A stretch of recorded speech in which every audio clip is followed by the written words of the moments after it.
Fix pay કર્મચારીઓ માટે એક મહત્વપૂર્ણ અને મોટા સમાચાર સામે આવી રહ્યા છે.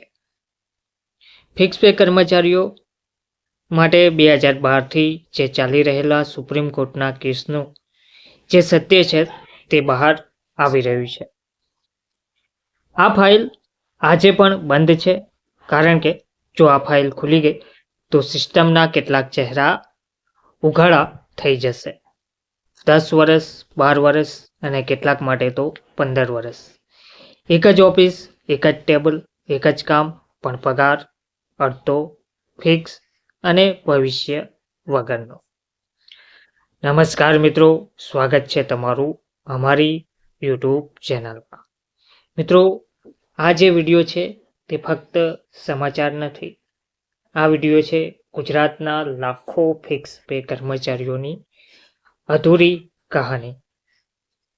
ગુજરાતના લાખો એવા ફિક્સ કર્મચારીઓ જે લાંબા ગાળાથી સરકાર સમક્ષ માંગ કરી રહ્યા છે કે તેમને કાયમીનો લાભ આપવામાં આવે, અથવા તો ફિક્સ પે જે 5 વર્ષ ફિક્સ પગાર ચૂકવવામાં આવે છે તેનો સમયગાળો ઘટાડવામાં આવે, અથવા તો ફિક્સ પ્રથા નાબૂદ કરવામાં આવે. તો ગુજરાતના લાખો ફિક્સ પે કર્મચારીઓની આ અધૂરી ચીજ, દબાયેલું સત્ય અને વર્ષોથી લટકી રહેલો ન્યાય. જો તમે પણ ફિક્સ પે પર છો તો આ વિડીયો તમારો અવાજ છે. તો વિડીયોના અંત સુધી બન્યા રહેજો. સૌથી પહેલા વાત કરીએ 2012. આ કોઈ સામાન્ય વર્ષ નથી. 2012 આ એ જ વર્ષ છે જ્યારે કર્મચારીઓએ પહેલીવાર પૂછ્યું હતું, સમાન કામ કરીએ છીએ તો સમાન પગાર કેમ નહીં? તો મિત્રો, ફિક્સ પે કર્મચારીનું કહેવું છે કે અમે પણ સમાન કામ કરીએ છીએ. સરકારી નોકરી અમે લાંબા ગાળાની મહેનત પછી મેળવીએ છીએ. લાંબા ગાળાની તૈયારીઓ, ભણતર અને ત્યાર પછી નોકરી અમને જો મળે છે તેમાં પણ અમારે 5 વર્ષ સુધી ફિક્સ પગાર પર કામ કરવું પડતું હોય છે. તો આ કર્મચારીઓએ સૌથી પહેલા 2012માં આ સવાલ ઉઠાવ્યો હતો કે સમાન કામ કરીએ છીએ તો પછી સમાન પગાર કેમ આપવામાં આવતો નથી? પછી આ વાત કેસ કોર્ટ સુધી પહોંચી ગયો. ફાઇલો ફરી, દલીલો થઈ, પણ જમીન પર બધું યથાવત. એટલે કે કેસ હજુ પણ તેમનો તેમ. તેનો કોઈ હજુ પણ સ્પષ્ટ નિકાલ આવ્યો નથી. ગુજરાત ગ્રાઉન્ડ રિયાલિટી અને કડવી હકીકત આપણે જાણીએ તો મિત્રો, જરા આંખ બંધ કરીને કલ્પના કરો, એક ઓફિસમાં 2 માણસ, બંને સવારે 10 વાગે આવે, બંને સાંજે 6 વાગે જાય, બંને ફાઇલ ચલાવે, બંને જવાબદાર વ્યક્તિ. એકને પગાર 45,000 રૂપિયા, બીજાને પગાર 18,000 રૂપિયા ફિક્સ પે.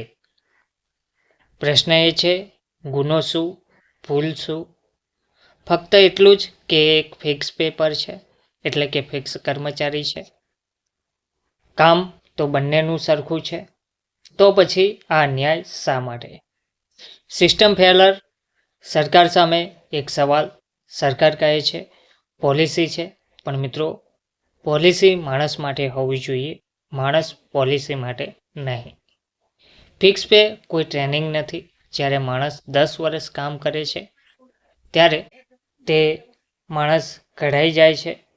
તેમ છતાં જો માણસને લાંબા સમય સુધી ફિક્સ પે પર રાખવામાં આવે તો તે એક મોટો અન્યાય જોવા મળી રહ્યો છે. સુપ્રીમ કોર્ટ દ્વારા શું જણાવવામાં આવ્યું છે, અથવા તો સત્ય શું કહે છે? તો હવે અહીં આવે છે સાચી વાત. જરૂરથી આ લાઈન સાંભળજો. સુપ્રીમ કોર્ટ દ્વારા એવું કહેવામાં નથી આવ્યું કે બધાને કાયમી કરી દો. સુપ્રીમ કોર્ટે એવું નથી કહ્યું કે બધાને કાયમી કરી દો, પણ સુપ્રીમ કોર્ટે એવું ચોક્કસપણે કહ્યું છે કે સમાન કામ બરાબર સમાન પગાર. જો તમે સાબિત કરી શકો તો તમને પણ સમાન કામ બદલ સમાન પગાર મળી શકે છે. આનો અર્થ એ થાય છે કે લડાઈ ખોટી નથી, રસ્તો હજુ બંધ નથી, પણ આ રસ્તો તેટલો સહેલો પણ નથી. લાંબા ગાળાથી આ ફાઇલ ચાલી રહી છે, પરંતુ તેનો ચુકાદો આવ્યો નથી. તેનો મતલબ એ થાય છે કે આ રસ્તો સહેલો પણ જોવા મળી રહ્યો નથી. પરંતુ ચોક્કસપણે આ લડાઈ ખોટી નથી અને રસ્તો હજુ પણ બંધ થયો નથી. ચોક્કસપણે વાત એ છે કે સુપ્રીમ કોર્ટે એવું તો નથી કહ્યું કે બધાને કાયમી કરી દો, પરંતુ એવું ચોક્કસ કહ્યું છે કે સમાન કામ એટલે સમાન પગાર, એટલે કે સમાન કામ બરાબર સમાન પગાર. તે તમારે પણ સાબિત કરવું પડશે. સોશિયલ મીડિયા લાઈઝ કડક ચેતવણી શું છે? તો વોટ્સઅપ પર મેસેજ ફરે છે, ફિક્સ પે રદ થઈ ગયો, આવતીકાલથી બધાને પૂરું પગાર મળવાપાત્ર રહેશે. તો મિત્રો, આ બધી વાતો એક મીઠું ઝેર છે. સાચી લડાઈ ખોટી આશાથી હારી જવાય છે. એટલે કે સાચી લડાઈ આપણે જ્યારે કરીએ છીએ, પરંતુ આવી ખોટી અફવાઓથી આપણે ખોટી આશા રાખીને હારી જઈએ છીએ. તો કર્મચારીની જે પીડા છે તે આપણે સમજીએ. ફિક્સ પે કર્મચારીનું જીવન કેવું છે તે જાણીએ. તો EMI અટકતી નથી, બાળકોની ફી અટકતી નથી, મોંઘવારી અટકતી નથી, પણ પગાર એ તો વર્ષોથી અટકેલો છે. એટલે કે હાલમાં ફિક્સ પે કર્મચારીનું જીવન પીડાદાયક છે. EMI હોય કે પછી બાળકોની ફી હોય કે મોંઘવારી હોય, તે ક્યારેય અટકતી નથી, પરંતુ જે ફિક્સ પે કર્મચારીનો પગાર તે તેમનો તેમજ હજુ પણ વર્ષોથી અટકેલો છે. તો મિત્રો, ભાવુક નહીં પરંતુ સમજદાર બનો. ફિક્સ પે કર્મચારીઓને ખાસ કહેવું કે ભાવુક નહીં પરંતુ તમે સમજદાર બનો. તમારું કામ લેખિત પુરાવા સાથે રાખો. સમાન પોસ્ટવાળા કર્મચારીઓ સાથે સરખામણી કરો. ખોટા નેતાઓથી દૂર રહો. કાયદાકીય રસ્તો જ સાચો રસ્તો છે. એકતા વગર ન્યાય પણ મળતો નથી. તો જો ન્યાય તમારે જોઈતો જ હોય તો એકતા ખૂબ જ જરૂરી છે. તો ખોટા નેતાઓથી દૂર રહેવાની જરૂર છે અને કાયદાકીય રસ્તો જ સાચો રસ્તો છે. એટલે કે કાયદાકીય રસ્તો અપનાવો જ બેસ્ટ સાબિત થશે. તમારું જે કામ છે તેના લેખિત પુરાવા તમે સાથે રાખો અને સમાન પોસ્ટવાળા કર્મચારીઓ સાથે પણ સરખામણી કરો જે કાયમી ધોરણે કામ કરે છે. તો આ ફાઇલ આજે પણ બંધ છે, પણ હવે અંદરથી અવાજ આવે છે. સત્ય કદી હંમેશા બંધ નથી રહી શકતું. જો તમે ચૂપ રહેશો તો અન્યાય મજબૂત થશે, અને જો તમે બોલશો તો કદાચ સમય લાગશે, પણ ન્યાય ચોક્કસપણે આવશે.